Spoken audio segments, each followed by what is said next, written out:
ఆరోగ్యంగా ఉండాలంటే ఓ చిన్న చిట్కా, అది కూడా చాణక్యుడు తన నీతి సూత్రాల్లో చెప్పిందే చెబుతా. దానికి ఏమీ రూపాయి ఖర్చు లేదు, మీరు ఆచరిస్తే చాలు. ముఖ్యంగా ఆరోగ్యం బాగుండాలంటే యువకులు గుర్తుపెట్టుకోవాల్సింది బయట తిండి తినకూడదు. బయటవన్నీ పోషిస్తున్నది మనమే. వీలైనంత వరకు ఇంట్లో ఆహారమే తినండి.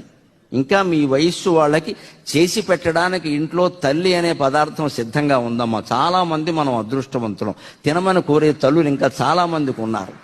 నాన్న తిని వెళ్ళరా, బయటికి ఎడుతుంటే తిని వెళ్ళరా అంట. మనం ఏమంటాం, మా ఫ్రెండ్స్ మేవుతంటా, నువ్వు తినే. ఒకవేళ ఏదైనా తప్పనిసరి కావచ్చు, మొహమాటం కావచ్చు, సరదా ఉండొచ్చు, తిన్నా కూడా ఆరోగ్యం పాడవకుండా ఉండాలంటే ఏం చేయాలో తెలుసా? చాణక్యుడు చెబుతున్నాడు. అజీర్ణే భోజనం వారి